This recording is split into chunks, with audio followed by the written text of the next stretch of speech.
pensando, eu tenho certeza, passou na cabeça assim, não faço metade disso.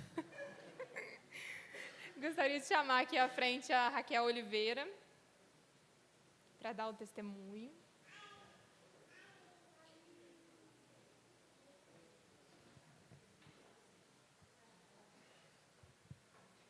Boa noite, meus irmãos.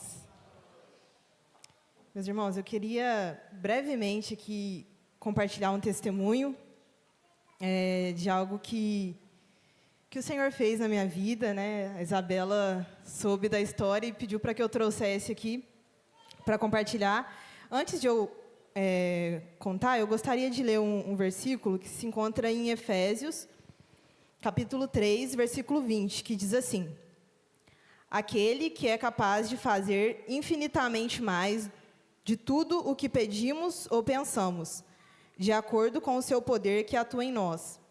A Ele seja a glória na sua igreja e em Cristo Jesus por todas as gerações, para todos sempre. Amém. Irmãos, esse versículo já é um versículo que eu carrego muito comigo, assim, muito fortemente.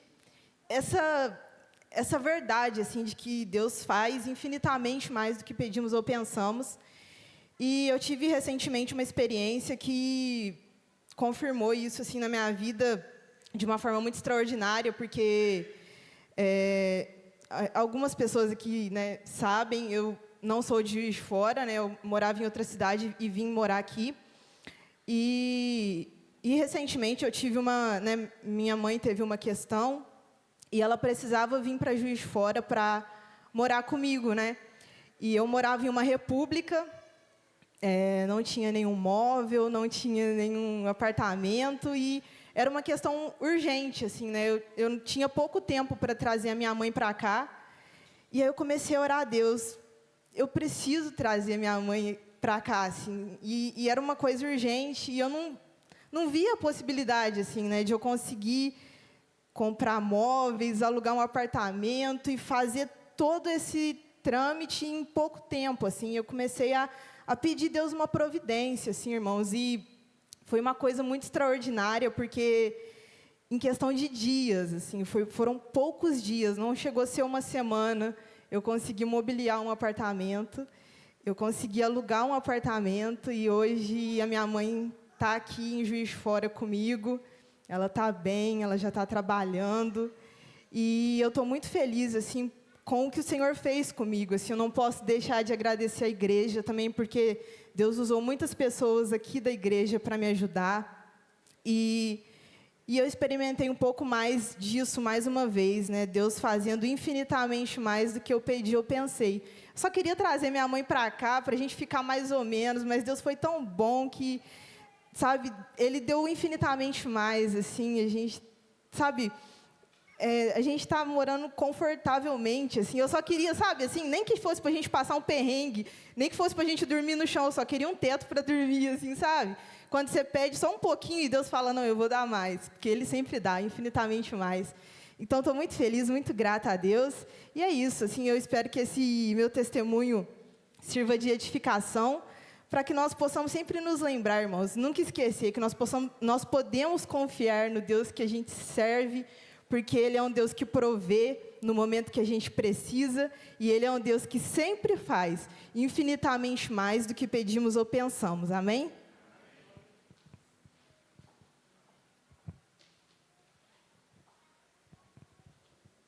Amém. Gostaria de chamar a Ellen.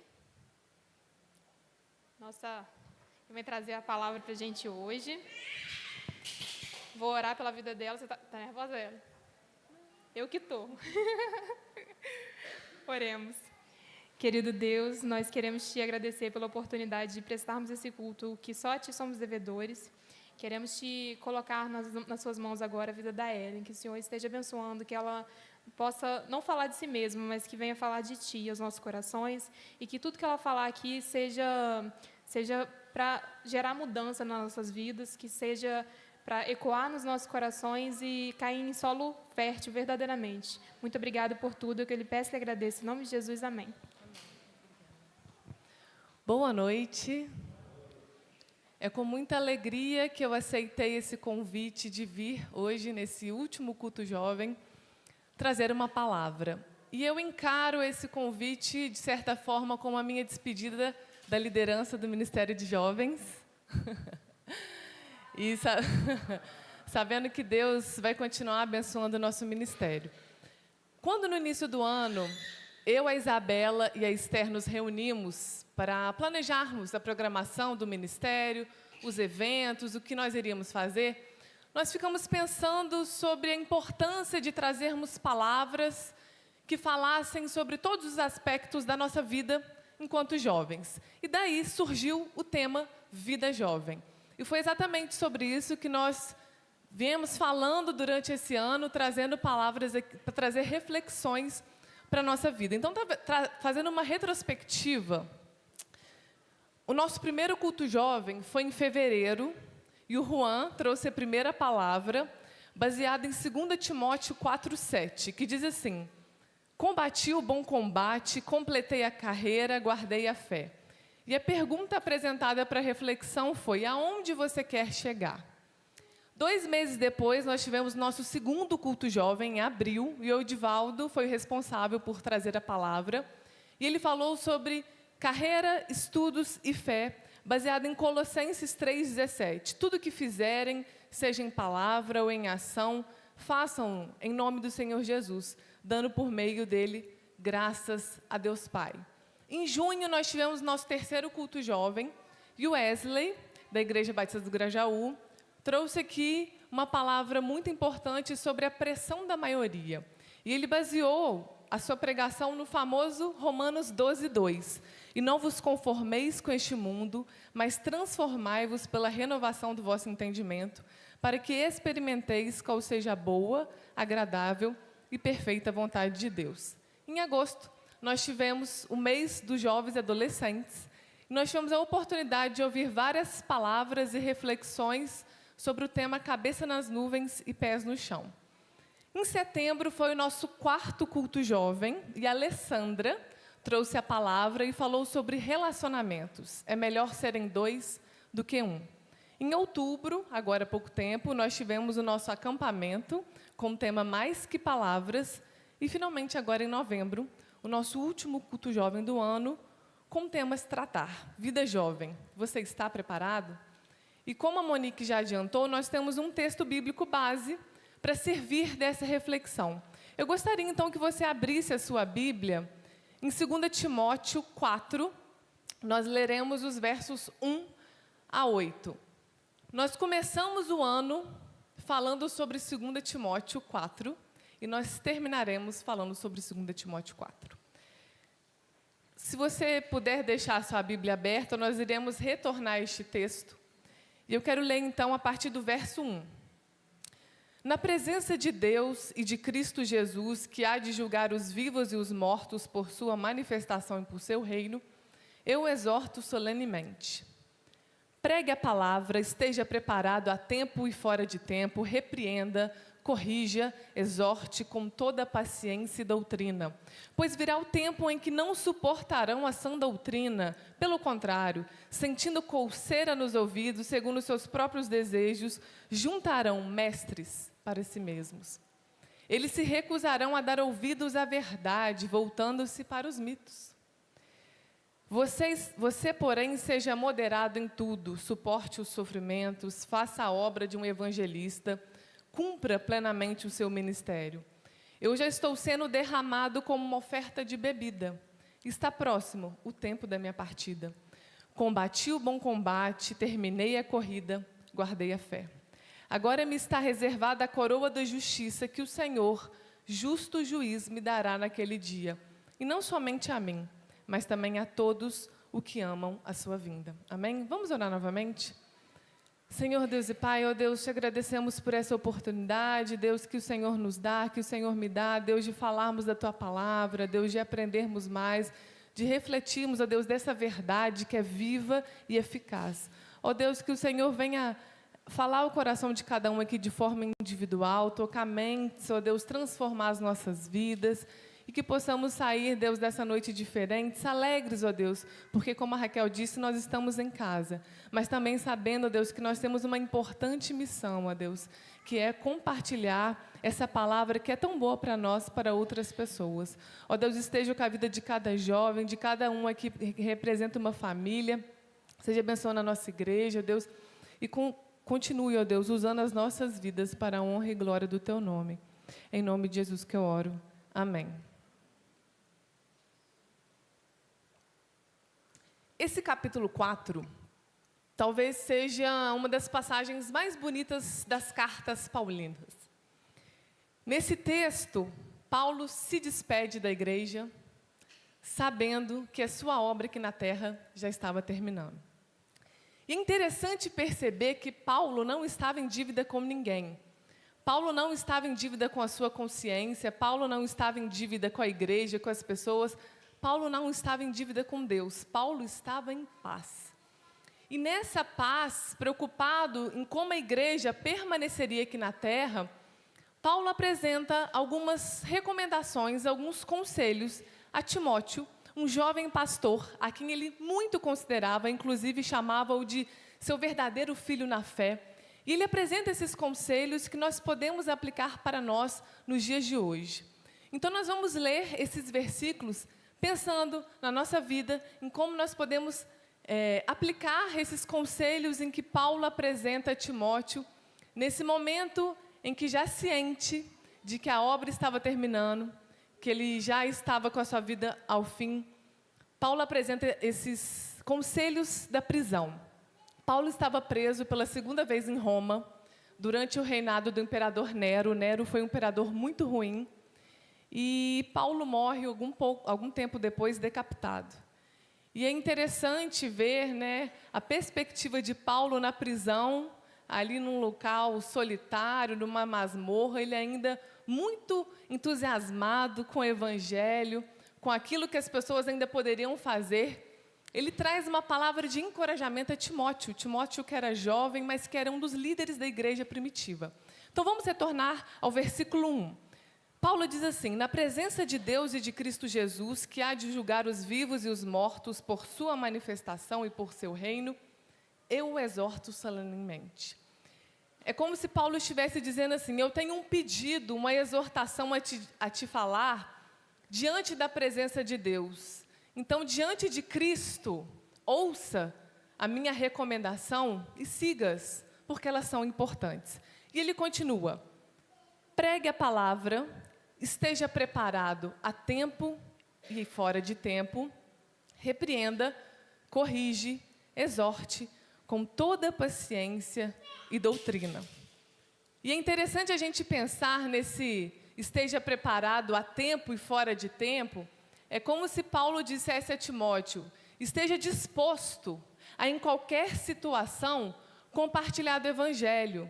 Não só no domingo, quando nós estivermos restritos a 4 paredes, mas às segundas-feiras, no seu trabalho, às terças e quartas, quando você estiver cuidando do seu filho, quando você estiver arrumando a sua casa, às quintas e sextas, quando você estiver fazendo alguma compra, quando você estiver resolvendo um problema, uma pendência, quando você estiver atendendo um paciente, um cliente, esteja preparado para compartilhar desse evangelho. E uma das analogias mais bonitas que eu vejo, que apresenta a responsabilidade, a importância que nós cristãos temos de carregarmos esse evangelho, é quando Paulo fala em 2 Coríntios 3 que nós somos como cartas vivas, lidas e conhecidas por todos os homens. É como se ele dissesse: o evangelho não será tão pregado por palavras, mas por ações, por atitudes. E através das suas ações, vocês que são testemunhas de Cristo, precisam pregar o verdadeiro evangelho. E a reflexão que fica para nós é que tipo de ensinamento as nossas atitudes, as segundas, terças, quartas e quintas e sextas-feiras, trazem para a sociedade. Essa semana, na quinta-feira, nós tivemos uma reunião do pequeno grupo, dos jovens, e o nosso estudo tinha como título Jesus que eu não conhecia. E uma das perguntas trazia como reflexão nós pensarmos quem Jesus é para nossas vidas e qual a visão que nós tínhamos de Jesus antes e depois da nossa conversão. E ali a gente teve a oportunidade de experienciar, cada um dizendo o que Jesus significa. E nós chegamos ali à conclusão que, apesar de nós usarmos termos humanos para dizer quem Jesus é, nosso amigo, nosso discípulo, nosso mestre, nosso pai, nosso professor, nada disso é suficiente e completo para definir quem Jesus é, porque Ele é isso e tudo mais, Ele é Deus. Mas entendendo, de fato, quem Jesus é, isso faz toda a diferença em nossas vidas, porque se a gente pensa que Jesus foi um profeta, um homem bom, que caminhou nessa terra e trouxe palavras de paz e sabedoria, isso fará pouca ou nenhuma diferença na sua vida. Mas se você entende que Jesus, como Deus, encarnou, morreu pelos seus pecados e ressuscitou, isso muda a sua vida. E é por isso que nós usamos essa palavra conversão. Nós dizemos que nós nos convertemos, nós dizemos que nossa vida era antes e depois de Cristo, porque se Jesus não é um divisor de águas na sua vida, se Ele não é um marco, Ele não é nada. Ele é apenas um homem que viveu na terra. Mas o entendimento correto de quem Jesus é e quem Ele representa para as nossas vidas faz toda a diferença. E uma outra pergunta que nós discutimos foi: o que a sociedade entende que Jesus é? E aí, a gente conversando, a gente chegou à conclusão que, muitas vezes, os cristãos, de forma geral, apresentam um falso Jesus. Apresentam um Jesus que não é o Jesus verdadeiro. Apresentam aspectos e opiniões pessoais que, deturpadas, confundem a palavra de Cristo. E essa sociedade entende que esse cristianismo, esse evangelho, não é palpável, não é aplicável, ele não transforma vidas. Ele é apenas uma religião. E nós não estamos aqui pregando religião. Nós não estamos aqui falando sobre igreja, sobre doutrinas. Nós estamos falando sobre alguém que um dia tocou em nossas vidas, transformou a nossa mente e o nosso coração, a ponto de nós dizermos que a nossa vida era uma antes de Cristo e depois de Cristo. Porque essa mudança precisa ser interior. E voltando aqui a esse texto, quando ele fala, então, pregue a tempo e fora de tempo, e ele diz, repreenda, corrige, exorte, a gente compreende que o conteúdo é importante. Por vezes, a gente precisa ter uma palavra de ânimo, mas, às vezes, uma palavra de correção, uma palavra de repreensão. Mas o conteúdo dessa palavra é importante. Algumas pessoas dizem que creem em Cristo, que são cristãos, mas a sua vida não demonstra isso. A vida, as suas atitudes são contrárias ao que a palavra diz. Os seus padrões, os seus valores, a sua ética, a sua moral é contrária a que a palavra prega. Então, de nada vale pregar esse evangelho, porque é um evangelho que apresenta um falso Jesus. O conteúdo importa. O conteúdo é determinante. E é justamente sobre isso que nós falávamos num pequeno grupo de jovens. Esse Jesus que eu não conhecia e que eu não entendia, ele precisa ser pregado através de ações. Através de ações na nossa vida comum, ordinária. E, às vezes, no início da nossa caminhada cristã, a gente entende, ou às vezes a gente acha que a palavra só é pregada dentro dessas quatro paredes, através de um pregador, de um professor, de uma maneira formal, mas quando a gente entende de fato que esse evangelho simples, que pode ser demonstrado através de um sorriso, de um desenho de uma criança, de um abraço, de um almoço que é feito com carinho, de um ato de misericórdia, de um ouvido, uma escuta atenta a quem precisa no momento de luto, a gente percebe que a gente pode pregar a palavra a todo tempo e a qualquer situação. E é justamente sobre isso que Paulo está falando. Timóteo, a todo tempo, essa palavra tem que ser vivida. Não adianta só na igreja a gente concordar, dizer amém, se no meu dia a dia a minha vida não é transformada. Se a minha alma não está dilacerada diante de Cristo quando eu peco, se não há arrependimento, se não há mudança de pensamento, de nada vale. Por isso ele diz, pregue a palavra a tempo e a fora de tempo. Ou seja, em qualquer tempo, em qualquer situação. Não existe uma hora certa, um lugar certo. Contanto que Cristo tenha liberdade da sua vida para poder falar através de você, a palavra pode ser pregada. E o conteúdo dessa palavra é determinante para tocar corações.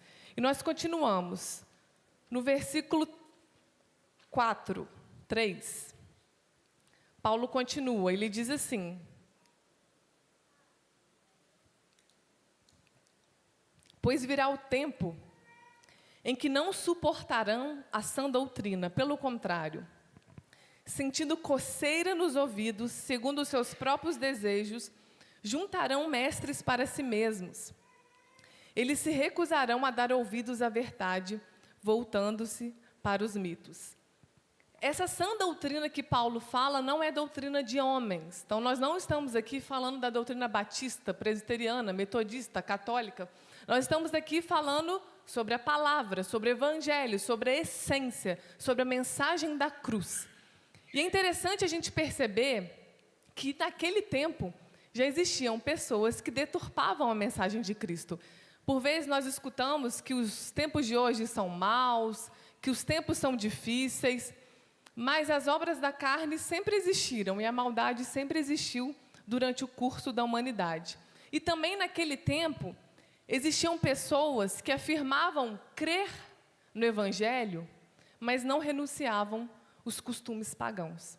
Existiam pessoas que afirmavam crer no Evangelho, mas traziam consigo uma bagagem do legalismo judaico, que apresentava regras e um julgo às pessoas, deturpando a mensagem de Cristo.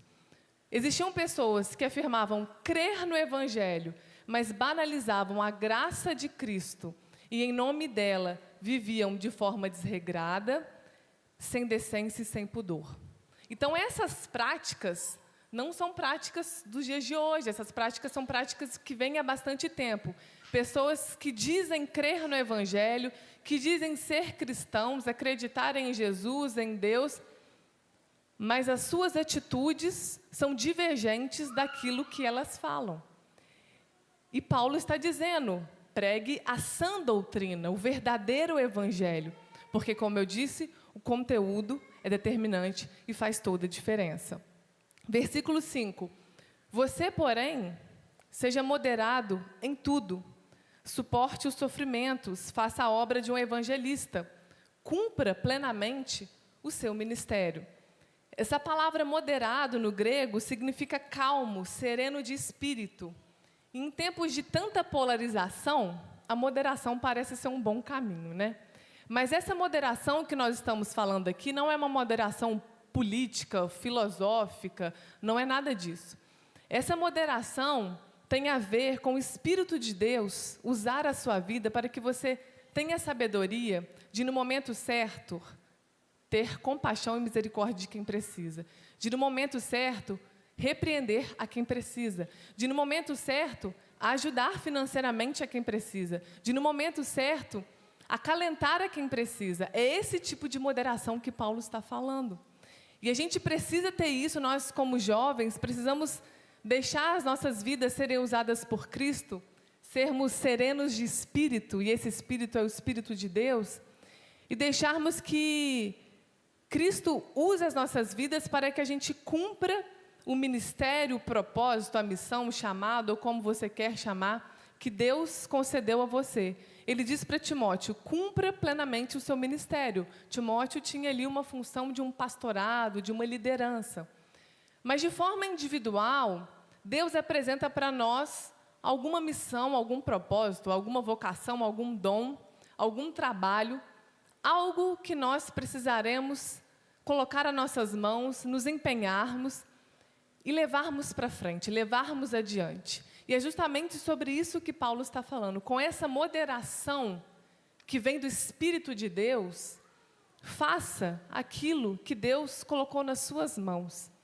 E como é importante nós termos essa consciência de que Cristo nos dá também algumas missões, alguns propósitos, Ele apresenta algumas situações que nós podemos ser usados por Ele, e através dessas situações, Deus vai falar através de nossas vidas.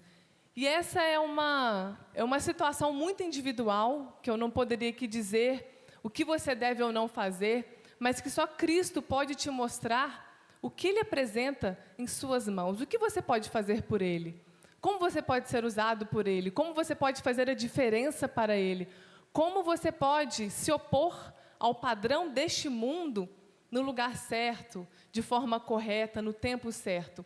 E essa é uma resposta que só Cristo pode te dar. E continuando, versículo 6. Eu já estou sendo derramado como uma oferta de bebida. Está próximo o tempo da minha partida. Paulo, como eu disse, já tinha ciência que o último obstáculo, o último inimigo a ser enfrentado seria a morte. Mas ele estava pronto.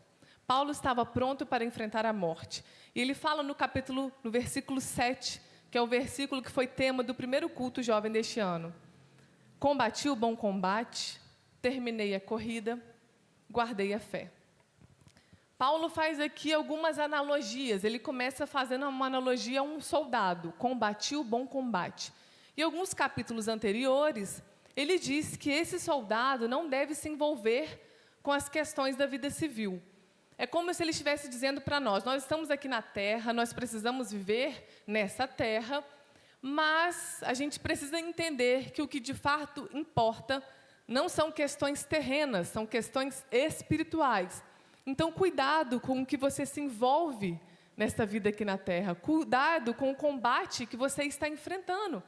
Porque você não pode desviar do seu alvo. Você precisa saber a que alvo você está querendo alcançar. E ele continua com uma segunda analogia. Ele diz assim, terminei a corrida.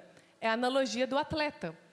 Como se Paulo dissesse que ele estivesse terminando a sua corrida, chegando naquela fita, cortando a fita, ele chegaria então ao seu objetivo final. E ele termina dizendo, guardei a fé. E esse guardar aqui significa tomar conta de. Então é como se Paulo dissesse, eu tomei conta da minha fé, eu cuidei da minha fé. Com carinho, com dedicação, eu protegi a minha fé para que ela fosse firme e inabalável. E essa é uma verdade importante para nós que somos jovens. Nós precisamos guardar a nossa fé, não esconder a nossa fé, não é isso.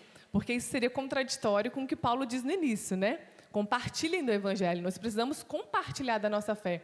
Mas esse guardar a nossa fé é, de uma certa forma, proteger, blindar, para que nenhuma vã doutrina, para que nenhuma mensagem deturpada, para que nenhuma dúvida tire você do foco. Guarde a sua fé, cuide da sua fé com carinho, porque Paulo fez isso. E ele termina, então, com o último versículo que nós lemos, o versículo 8, dizendo, agora me está reservada a coroa da justiça, que o Senhor, justo juiz, me dará naquele dia, e não somente a mim, mas também a todos os que amam a sua vinda. Paulo tinha convicção de sua salvação. Seu coração estava pronto, sua fé estava firme, Paulo estava em paz para encontrar Jesus. E como é bom, né, irmãos, podemos chegar no momento, Paulo aqui talvez eu tinha certeza que ele morreria, que ele não escaparia da prisão, mas chegarmos em algum momento das nossas vidas e podermos dizer que nós estamos com a consciência limpa, não nos gloriando de nossas ações, porque isso estaria errado, mas sabendo que nós cumprimos a missão que Cristo entregou nas nossas mãos, que nós vivemos uma vida tentando agradar a Cristo, nos arrependendo, pregando o Evangelho, e completando essa carreira, completando essa missão, e chegando ao fim dessa caminhada com paz, sabendo que ele não estava com dívida em nada, que a sua parte, aquilo que esteve em suas mãos, ele conseguiu cumprir e fazer. E é muito bonito ver Paulo, nesse momento aqui, trazendo essas recomendações, esses aconselhamentos a Timóteo, como eu disse, ele tinha como um filho, para que Paulo, entendendo que de fato essas eram verdades importantes que precisavam ser ouvidas, entendidas e digeridas. E o meu desejo ao trazer essa reflexão da noite é que nós possamos nos inspirar em Paulo, nos inspirar em seu exemplo como um cristão verdadeiro e que nós possamos estar preparados para servirmos a Cristo na bonança, na tormenta e durante a nossa juventude, que é uma fase que traz, às vezes, medos, dúvidas, caminhos, decisões a se tomar, mas uma fase importante da nossa vida. Então, o meu desejo é que a juventude da Igreja Batista no Granbury se afaste desses maus caminhos, dessas vãs doutrinas, dessas mensagens deturpadas, e, de fato, que o verdadeiro Cristo, que a verdadeira fé, o verdadeiro Evangelho encontre corações e mentes abertas para que nós sejamos usados por Cristo e para Cristo. Amém? Vamos agora, então, orar, e eu gostaria, nesse momento, que nós fizéssemos duplas ou trios, e nós vamos orar agora pedindo pelas nossas vidas. Nós já estamos quase terminando o ano, estamos em novembro, daqui a pouco chega dezembro. É claro que isso é simbólico nessa questão do tempo, mas o ano já está terminando. E pensando, como eu fiz aqui uma retrospectiva dos cultos, dos eventos que o Ministério de Jovens fez em 2023, pensando nessa retrospectiva da nossa vida, que a gente possa colocar diante de Deus quais são os nossos anseios, quais são as dúvidas que nós queremos que Deus responda, e que, a partir de 2024, Deus continue usando o Ministério de Jovens, continue usando as nossas vidas, e que ninguém se perca no caminho, que a gente continue juntos, caminhando por esse caminho que é tão bom, é tão agradável estar com Cristo. Às vezes é difícil, surgem obstáculos, surgem sofrimentos, mas nada pode abalar a nossa fé, e é esse o desejo do meu coração. Então, por favor, vocês podem se juntar em duplas ou trios, ou pedir, se o Jonatas puder, tocar uma música enquanto isso, e ao final fazer uma oração, encerrando este momento.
Senhor Deus e Pai, ó Deus, nós te agradecemos, Senhor, por este momento, por estarmos aqui unidos em Tua presença, ó Deus.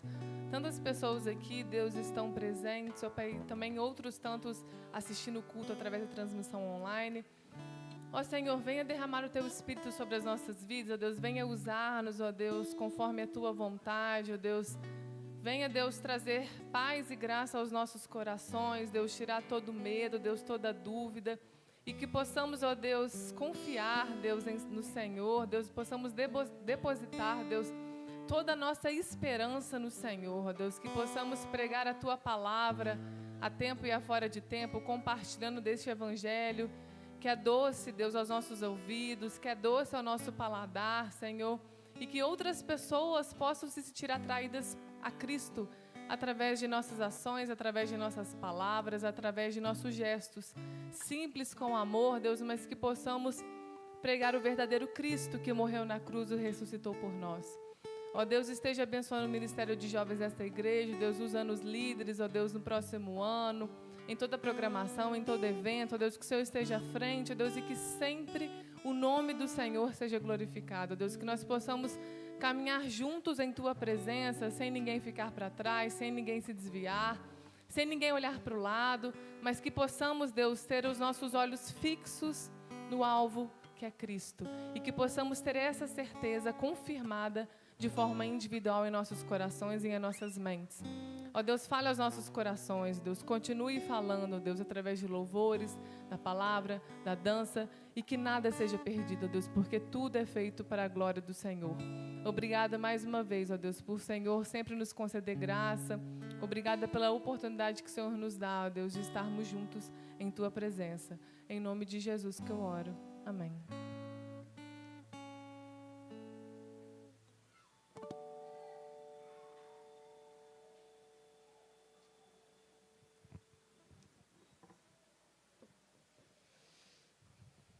Isabela está com oportunidade.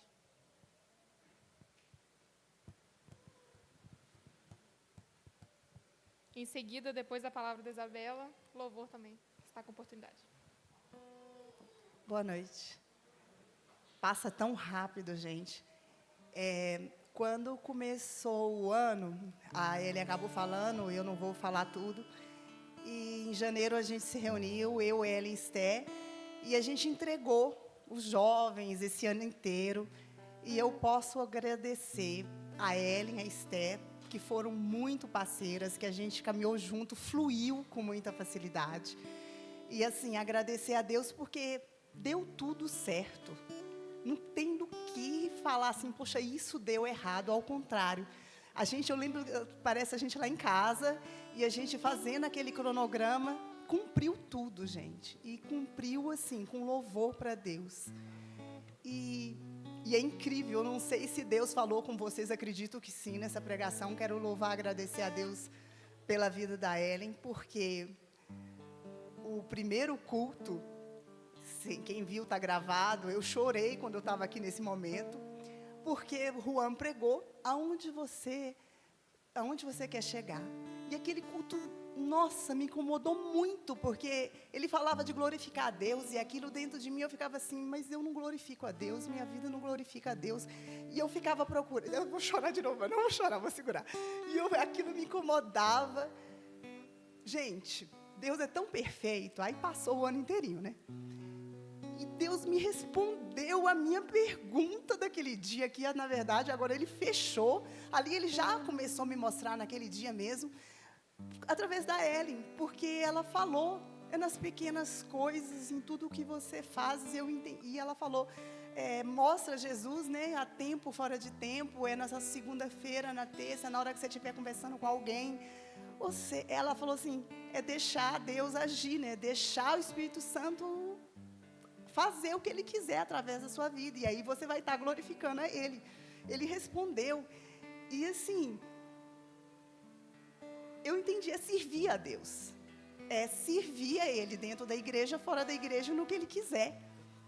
E eu glorifico a Deus, porque eu entendi que a minha vida, ela tem glorificado a Deus, sim. Eu lembro que eu estava com dúvida naquele primeiro culto, E eu digo agora para mim, eu declaro isso, a minha vida glorifica a Deus sim, a sua vida glorifica a Deus sim, no momento que você se dispõe a ser servo, a estar na mão dele e deixar ele agir através de você. E eu agradeço muito esse ano do Ministério dos Jovens, agradeço a integração que houve e que eu sinto, a nossa unidade está muito maior.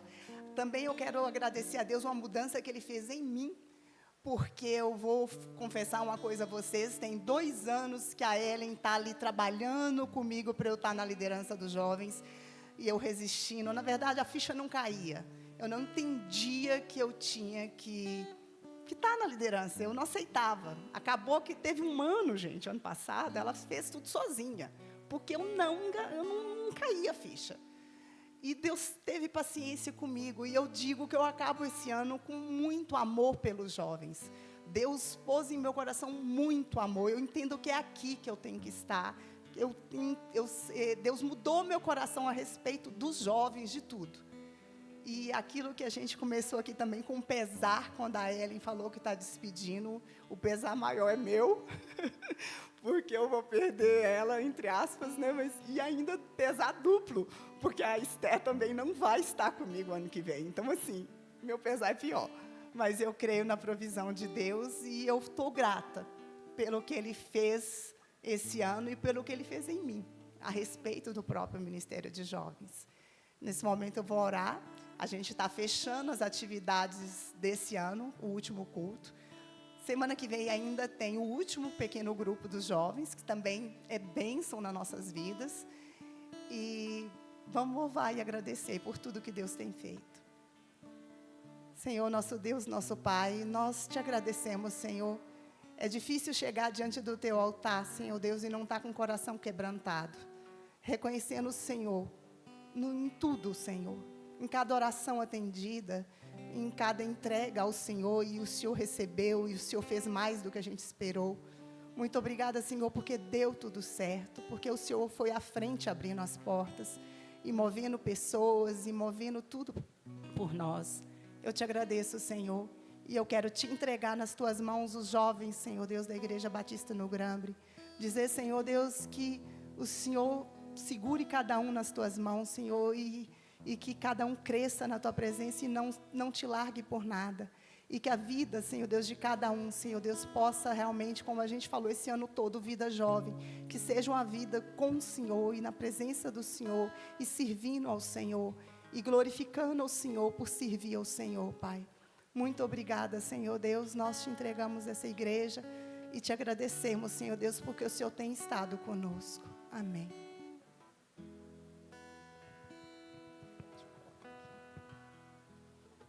Gente, só lembrando que agora vai ter um louvor, mas que quando acabar